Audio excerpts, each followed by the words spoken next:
Ukraine's energy war. A constant battle for heat and light. A race to keep up with Russian attacks. For a week, we follow the teams fighting this war. What the missiles destroy, they rebuild. In places where people are living on the edge.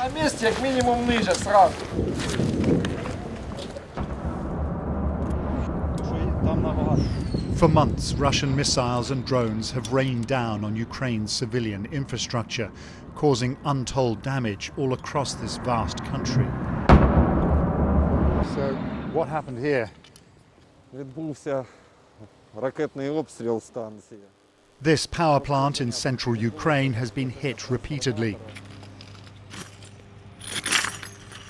It's a huge place, but this is what well-aimed Russian missiles have done to its transformers, vital links to the world outside.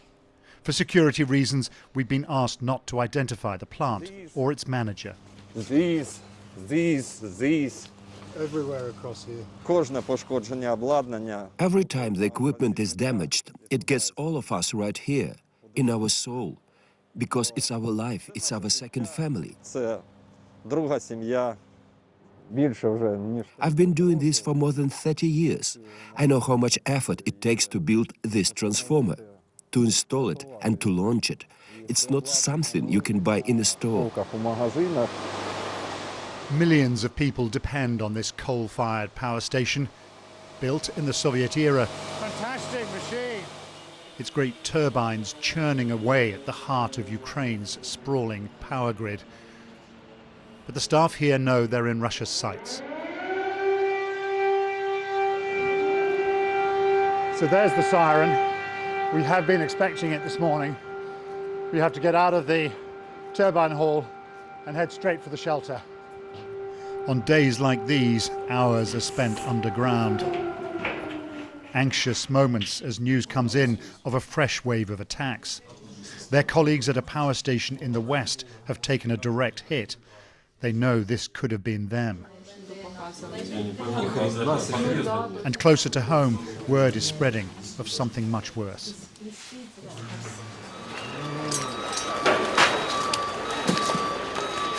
Across town, a tragedy is unfolding. A missile, almost certainly aimed at the power station, has struck an apartment building instead. The rescue effort is frantic. 46 people have died here.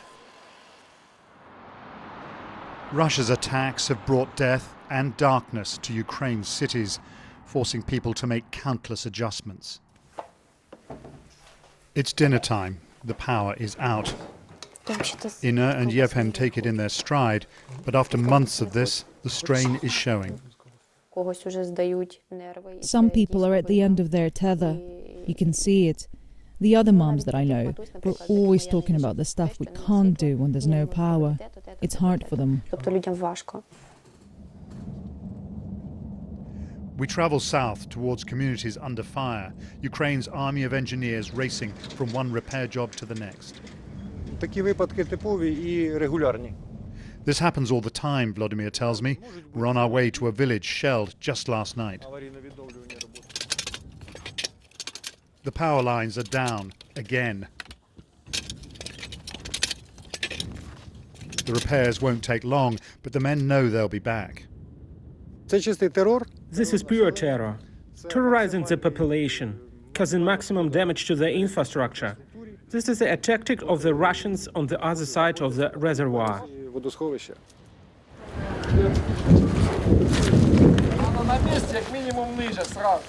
In the village, the sound of artillery has the mayor ducking for cover. How long do you think you can carry on living here in this situation? Those who wanted to leave left already. Those who can't leave stay. As long as we have even a bit of electricity and water, we'll carry on living. Russia thought it would break Ukraine, but this energy war isn't working.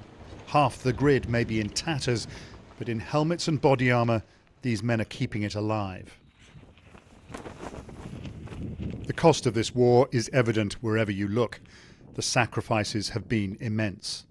But power, the lifeblood of a nation, still reaches across the land. Paul Adams, BBC News, Eastern Ukraine.